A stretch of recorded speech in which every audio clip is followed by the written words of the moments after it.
Ok, donc bien sûr, ce qui pourrait être intéressant, c'est d'ajouter au-dessus du groupe un calque de réglage de type teinte saturation. Ce que je fais là, vous n'êtes pas obligé de le faire, je vous montre juste calque de réglage de type teinte saturation qui va me permettre de modifier la couleur des fleurs. Voilà. Si je veux qu'il n'agisse que sur le groupe, c'est touche Alt et voilà, ça écrète. On est d'accord. Donc, autre groupe, nouveau calque de réglage, teinte saturation. Ok. Voilà. Voilà. Ok.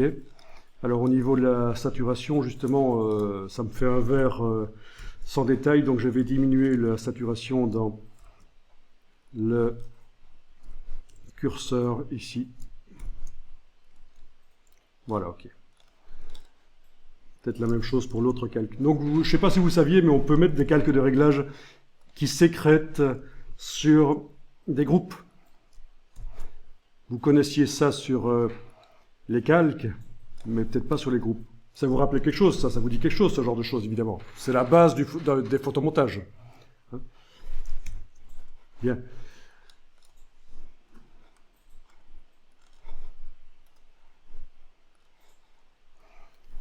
Ok. Alors, autre chose, le texte. Alors, panneau propriété, qu'est-ce que ça nous dit? Est-ce que vous pouvez mettre un contour sur le texte? Oui, comment vous faites? Sur le texte, clic droit et là on peut mettre contour. Clic droit sur le texte? Non, dans les calques. Dans les calques? Voilà. Enfin, un clic double clic, pardon. Un double clic sur la partie... Voilà, c'est ça, exactement, c'est les styles de calque. C'est les styles de calque. Et donc, depuis quelques versions de Photoshop, on peut même mettre plusieurs contours. Ce qui est quand même assez incroyable. Donc ici, on enclenche contour. C'est juste parce que il y a du texte et c'est peut-être pas évident pour tout le monde qu'on sait mettre des contours sur du texte, en fait. Hein. Contour, position extérieure, c'est parfait pour du texte. Ça ne modifie donc pas le dessin des caractères. Voilà. Etc. Etc. Voilà. C'est vous qui voyez. Et donc, en cliquant sur le petit signe plus, on peut même ajouter d'autres contours. Ça, c'est assez génial. Voilà. Ok. D'accord? Pour ceux qui ne savaient pas, mais ceci dit, en chipotant dans Photoshop, c'est le genre de choses qu'on découvre par soi-même. Ok. Alors, je ne sais pas si vous connaissez les styles, menu fenêtre style, qui vous permettent, quand un calque est activé, de stocker la description.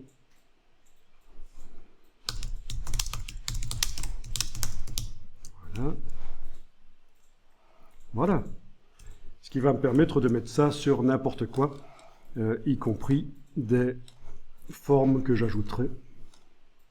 Non, quoi ça, monsieur? Ces menus fenêtre style, c'est l'équivalent des styles graphiques de Illustrator. Voilà.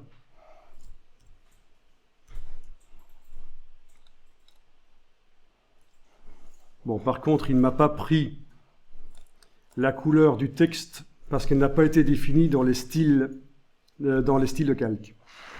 Oui. Vous voyez, je viens de créer un cercle auquel j'ai attribué le style, mais le fond n'est pas rouge. Donc, pour arriver à faire ça, je reviens ici sur mon texte. Voilà. Je vais double-cliquer à droite ici pour aller dans les styles. Et il va falloir que je gère l'incrustation couleur éventuellement. Voilà, l'incrustation couleur pour inscrire dans le style que je veux un remplissage couleur. Et du coup, Si au départ de ce calque activé qui a maintenant l'incrustation couleur, je crée un style, normalement, si je l'applique sur autre chose comme le cercle qui a été créé là précédemment,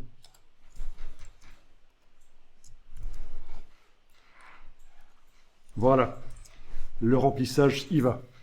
D'accord? C'est plein de petites subtilités, mais qui sont vraiment intéressantes. Ok.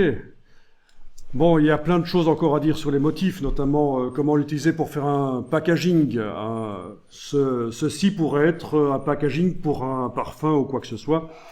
Évidemment, c'est moche, c'est pas bien travaillé, c'est une explication technique ici, mais en perspective, sur un packaging, voilà, ça c'est des choses qui peuvent être vues